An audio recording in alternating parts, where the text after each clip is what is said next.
ni dam lo li boka o nan kan ni kan ni pia kan no yana e pin tong ta pin kan ni thong do ni ma ni ai kan o tuan e ko kan han thong an sung ko kan lan ko nga tuan ni sia kan no yana tuan kan ta in akan dam kan dia lang an sung ko tan ko kan ni kan ni na so me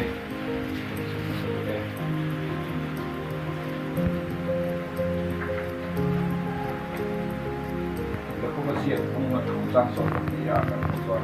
ini nggak tahu kalau tuan orang sampai so ini mana memang orang asal so ini nggak tahu orang memang orang sampai so so ini kita sampai so jam lalu tu di jam ini ponga an omanga chin lalu di so so ini sebenarnya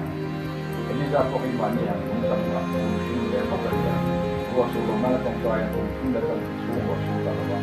atong try dia buat itu so dia lagi tak apa ini sebab tuan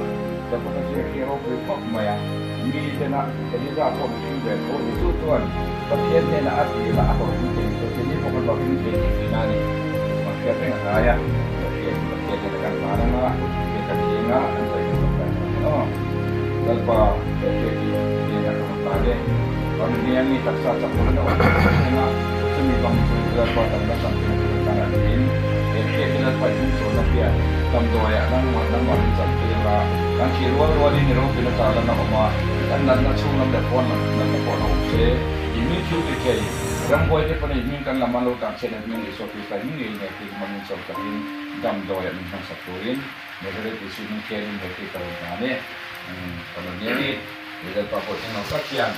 ta san na ne ke sa tu de sa na siang sa tu song ke ti ke na ma kalau lam chau na te kalau lam na te salam na te lam na te song ke ti ke na ma dal pa ni na ka ko ina ito na ma so ke na na ta sa ko te na so ke so sa ni ke ka te chia ke ni ka sa ko ti fan so so la ko se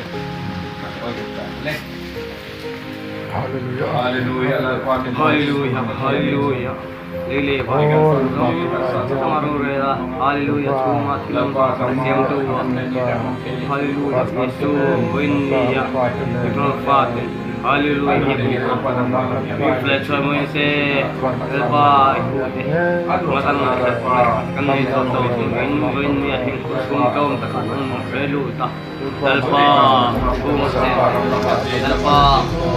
Asyik nak pun tamla ipatin teknologi terbaru